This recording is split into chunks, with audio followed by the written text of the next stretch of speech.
Hello, it's Delia. So it's the 6th, it's the 15th of January, and the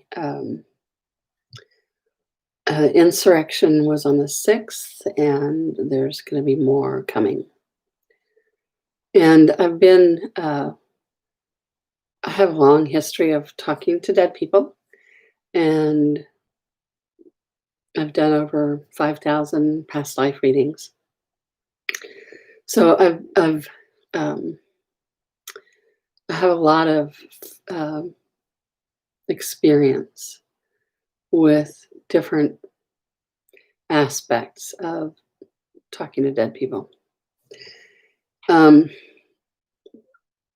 how this is coming up is that ever since I've moved to Virginia, right across the river from Washington, D.C., um, I've been talking to soldiers from the Civil War and also other just people who were killed in the war, and women, children, girls, families. So before I got here, I had a procedure that I went through with um, entities. Well, let's just keep it to the dead people.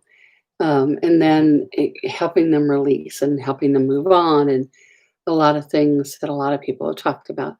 But when I got here, it was the first time that when I was talking to the dead soldiers, that in doing what I normally did, which is offer to help them move on. And I was told, no, we're we're not stuck. We're waiting. And so, come to find out that these vibrations, these energies, these entities, were waiting on purpose.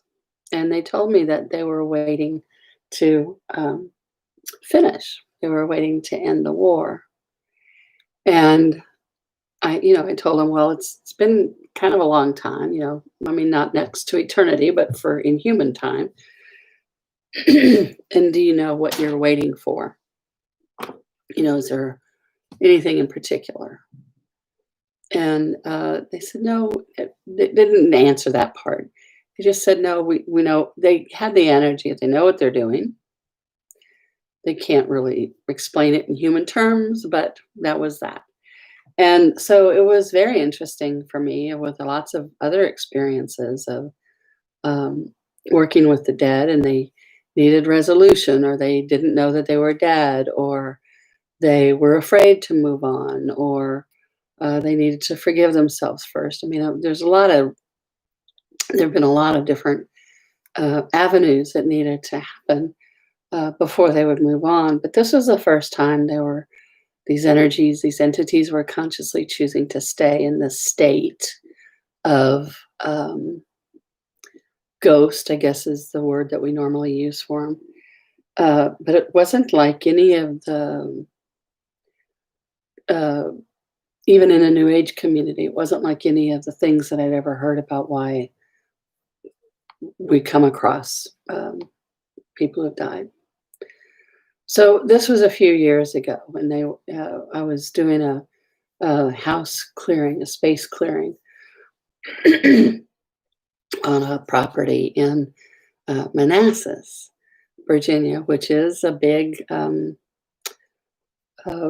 battleground site. And I thought it was it's a very, when you're sensitive, which is another word for psychic, when you're aware of energy, going onto a battlefield you'll notice it. It's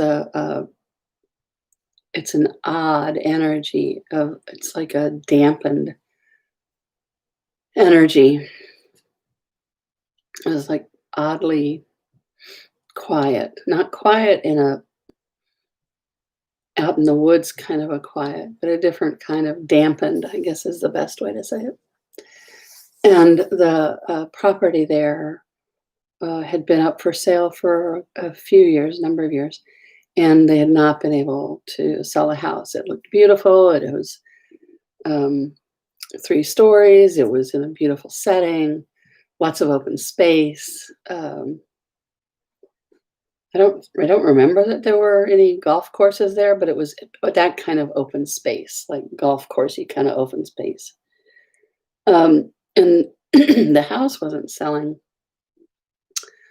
They assumed because the man who had built it had the previous owner had actually committed suicide down in the garage.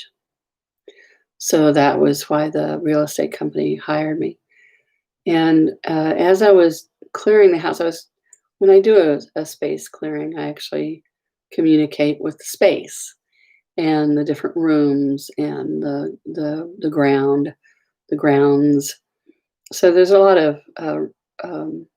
that goes into it. And I was going from room to room, checking up on what the house had to say. And there were energies that wanted to be released. So we did that. I did that. And then uh, when I talked to the gentleman, it was a situation of needing self forgiveness and healing, and very much about being stuck in that moment. And he was very happy to be assisted and to move on. Um, and then after completing with the house and the immediate footprint grounds, I was addressing the grounds in general, and literally looked out the door. The was on the ground floor, and I looked out the window, and there were half a dozen or so soldiers, as if waiting, um, with their gear, and somewhere between fresh and really like badly, bad battle. It was in between those states. They were just kind of like waiting. So when I communicated with them and asked if they wanted to move on, I was expecting them to say yes, frankly, and they were very clear about no. They were waiting. They were waiting for word to come down, like chain of command, kind of come down, and they were waiting to end the battle, end the war. So we talked about that a little bit, and they told me a little bit about that because they're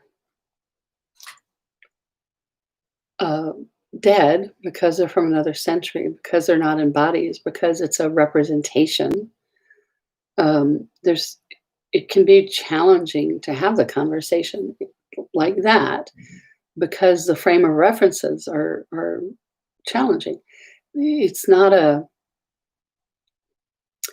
situation that as humans in the 21st century have stories for, even in the New Age world.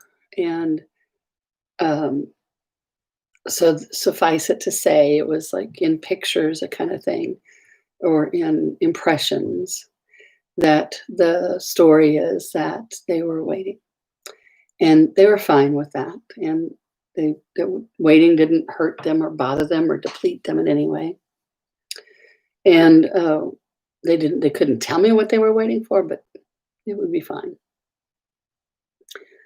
And so there's a couple other places around here that I drive through or that I walk through, and now I just tune in and communicate with, where there have been a lot of soldiers on this side of the Potomac and on the other side over in DC. And so there's a lot of these entities in these soldiers' um, personas, bodies of dead soldiers, and also children and women. I mean, a lot of people died in this area. not always in battle, some from starvation, from other things. And not all of them are white. Not everybody was a soldier, but everybody wants to end the war. Um, and periodically I check in, especially in this past year when things have been heating up so much. And they have been uh, gladdened by the way things are going, not the harm, but the awakening, the breaking open, the breaking, the cracking. There's a thing about break through to get to the breakdown to get to the breakthrough, and that's how they're presenting what's happening. Um, Today, I was doing some energy work with some friends, and we get together periodically to assist in whatever way we can with these changes. And in today's session, there was we were picturing a number of people coming by car since the no-fly thing to DC for the purpose of insurrection. War is exactly what they're actually desiring, a second world war, and they're not hiding that. That's not news. Um, and what I was seeing today was a number of the soldiers that I've worked with, or that I've been aware of, and that I've seen getting in the cars with the insurrectionists. So, like Confederate soldiers um, joining up with these insurrectionists to I to help them, not with the insurrection, but with the pain that is fueling them. Um, the 45 is throwing gasoline on fires, but there, there has to be a desire to be a fire, and underneath that, even in the case of 45, is insane amounts of pain. There is that a book that a sociologist wrote. I can't remember her name right now, but the book is Strangers in Their Own Land. I think she wrote it in 2012. Um, and it's that, feeling alienated in your own land.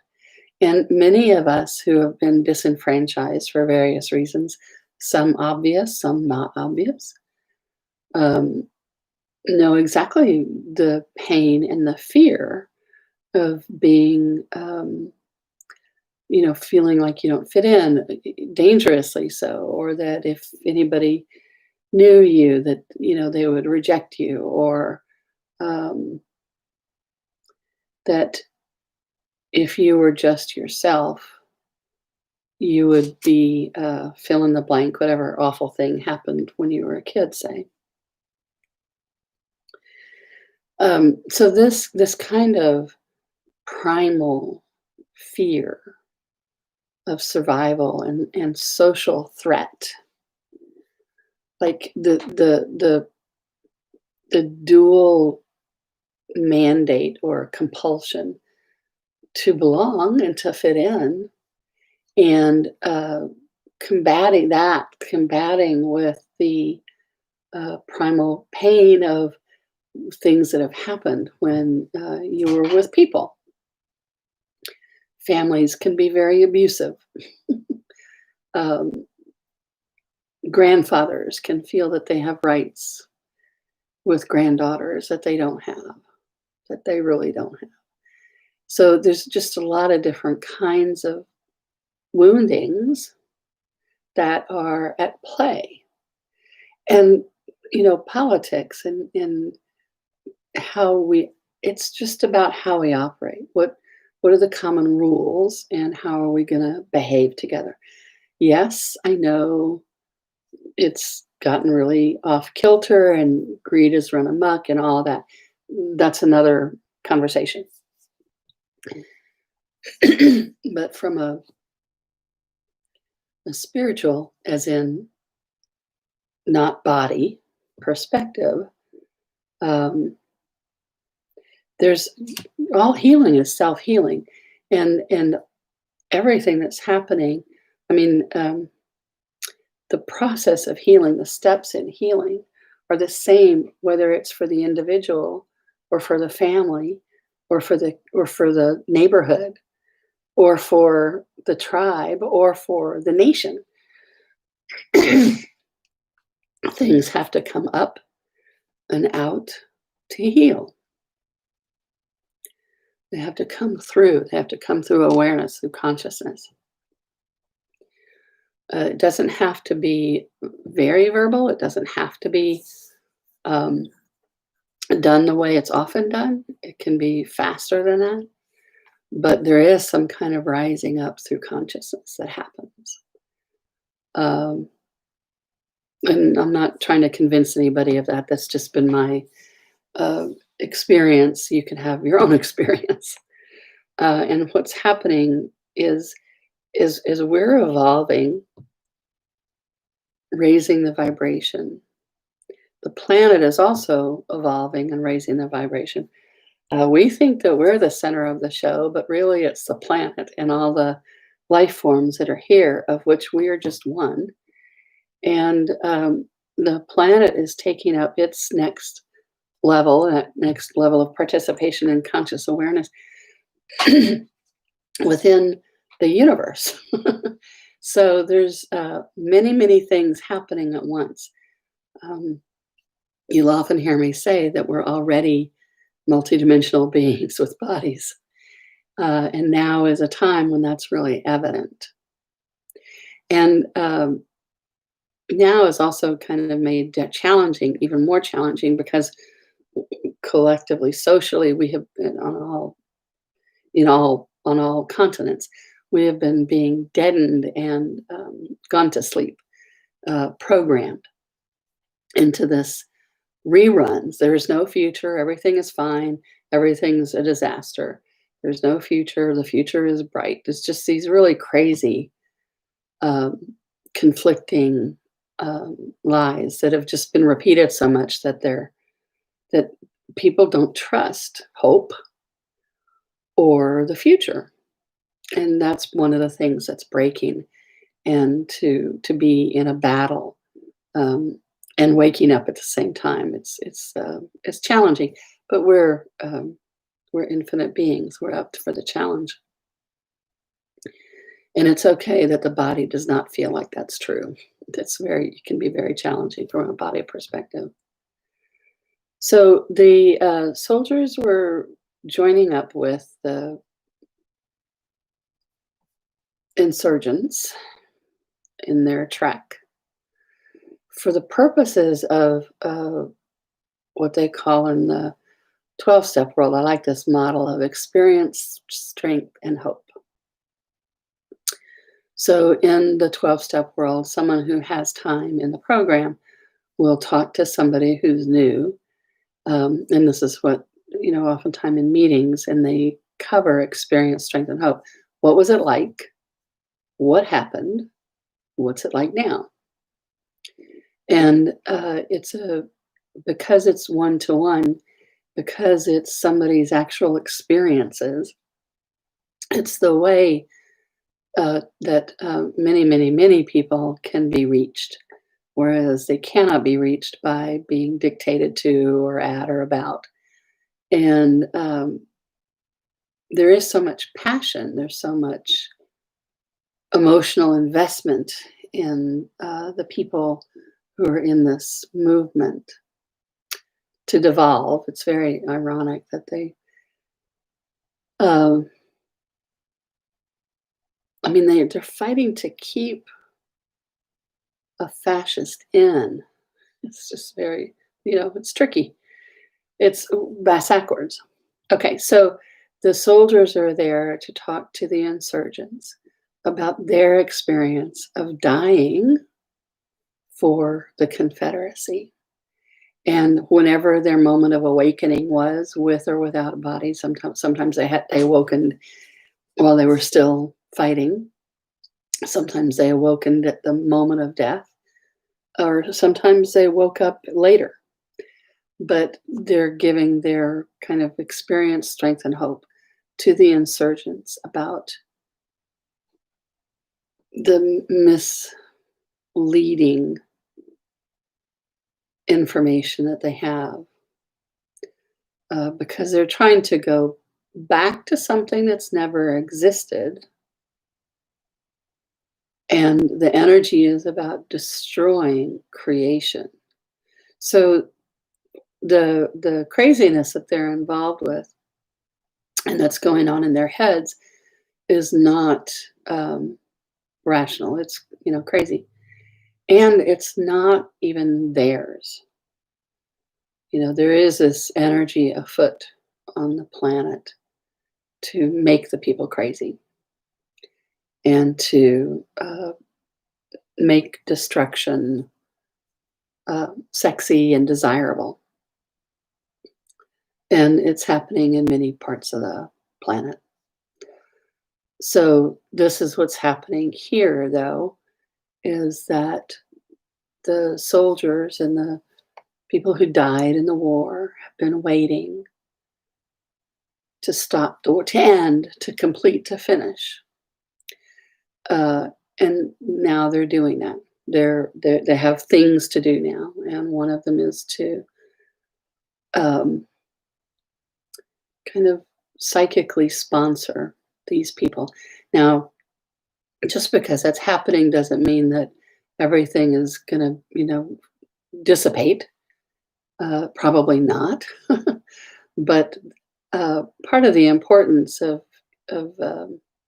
giving this information out is so that you're aware that there are energies and forces at play that you're not aware of, that are not going to be covered on CNN, and that as a sensitive, uh, which means you're psychic, you have some awareness of the entities in the unseen.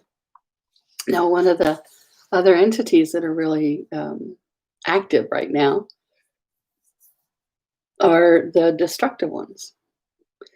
And if your body is buzzing, if your body has a lot of fear, if you're short tempered, if you're just anxious, even though there's no storyline to ascribe it to in your life right now, it's not yours. I mean, the way we have been functioning for some time now is uh, some, over 98, 99% of what you're, the thoughts in your head and the emotions and the sensations in your body don't even belong to you. They're the thoughts in your head. A lot of them are from um, what you have consumed, TV, movies, conversations, um, books, education, all kinds of stuff. But it's not your knowingness. And the society has been telling us that our knowingness is nothing. And this knowingness that you buy in a book form from somebody else who was paid to write it down is the only knowingness that matters and is of value, right? Because you have to pay money for it. So now is the time for you to start to be aware of and be curious about and listen to your own knowing and to start to navigate from that instead of from the information in your head that you've been told you have to have if you want to make it in this life. Um, as far as the emotions and the sensations, your awareness is much greater than the story of humans, of us, what we're socially told we are. I mean, we're told that we're a collection of cells and atoms and organs, and when they die, uh, you die. And even if you don't believe that, that's something that's very much in the air, presenting itself as normal. And anything that's divergent from that is considered suspect. And everybody has a lot of experiences and information that's divergent from that. And that what happens then is that you'll either be aligning and agreeing with stuff you don't believe in so that you'll fit in, or you'll be resisting and rebelling that narrow view so that you can have your own view, but you're still carrying that other view with you because resisting and rebelling are like super glue. They just carry it, whatever it is you're resisting with you. And so usually what happens next is you try to get really, really smart. But this is not something you can think your way through. This is something you know your way through. And again, it's like a full body knowing. It's a sensation. Um, and in the beginning, it's very confusing because you have lots of sensations that actually don't belong to you. There's a ton of fear. A lot of people are in fear. A lot of um, energies are here right now to instill fear and to ignite fear and to stimulate fear. It's a little bit like the Dementors in the Harry Potter world, where they inspire fear so that they can eat it, kind of thing. They like to eat the in Harry Potter. They like to eat all the happiness, but they really kind of thrive on fear too. So not to, it's not Harry Potter. It's not the Dementors, but it's similar. It's close enough. So a lot of what you're aware of is other people's energies. And you can't process it. You can't do anything with that energy. And so you can start to return it. Just release and return with consciousness. Release and return with consciousness. Release and return with consciousness. And then you'll get your way to where it's just your energy that you're feeling, and that's going to have information for you. Your sensations and your awareness has information that you can do something with. Other people's emotions and energies, you can't really do anything with it. Anything that you've been working on for a really long time probably doesn't belong to you. So it's a dynamic time. Things are changing very fast. They're changing very often. The future is created out of today. So right now, there's so many different energies and entities building the future. And there's also quite a few energy workers who are undoing the solidified futures that are based on things like anything 45 has to say or his followers. So it's a very dynamic time. And if you are sensitive and if you're aware of what's happening in your body, you may have the sensation of like surfing a choppy sea. And sometimes you get in a groove and then suddenly it's all clunky and you're irritated and you're agitated and your day's like going sour. And then a little while later, everything is going fine. You may notice a lot of, sometimes they call this mood changes, but really it's about um, awareness and being aware of the different energies that are going on. And right now, there's quite a few of them. So, um, the big thing was to let you know that there are energies that are unseen that may be messing with you. So, that's good to know. And there are energies unseen that are here to contribute to you, to help you. And that's true for all of us. And that's true. I mean, the soul of the North America is here with us. The the soul of the United States um, is with us and awake and dynamic. There's just a lot of different forward moving towards thriving, towards cooperation, towards living energies that are active and activating and empowering the situation. And yes, there are energies that are wanting to interfere with you and interfere with the way things are operating and that thrive off destruction. But they're getting a lot of airtime, and it's important that you have the concept that there are a lot of energies that are contributing to the greater good. I don't mean that bad stuff is, oh, don't go there. Just go with there's there's contribution towards growth, towards generation, regenerating. And sometimes you have to, lance the wound and let the poisons out. And that can be um, scary and physically costly. And we're going towards something that hasn't existed before.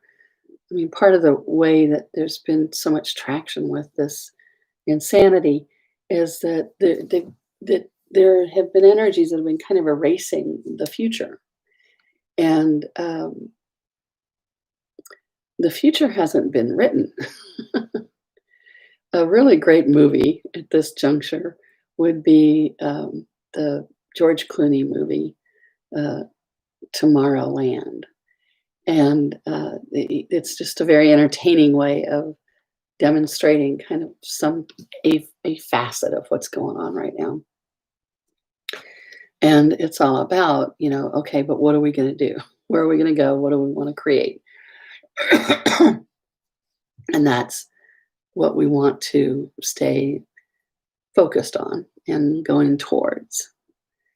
Um, Going past sustainability and right on to thriving and generative practices instead of just,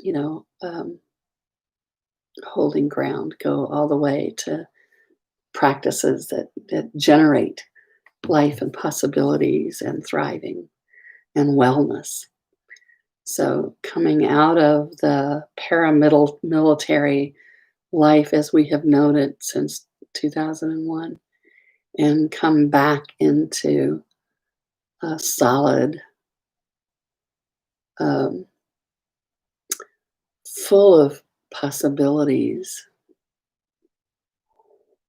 today and what else can we create tomorrow kind of cooperating. It's a lot like when you upgrade your operating system. It's always clunky and tricky, and when you're on the other side of it, it's so much better. So take care and be curious about whether or not something belongs to you. Uh, asking that, do is this mine? And then just sloughing off anything that's not yours.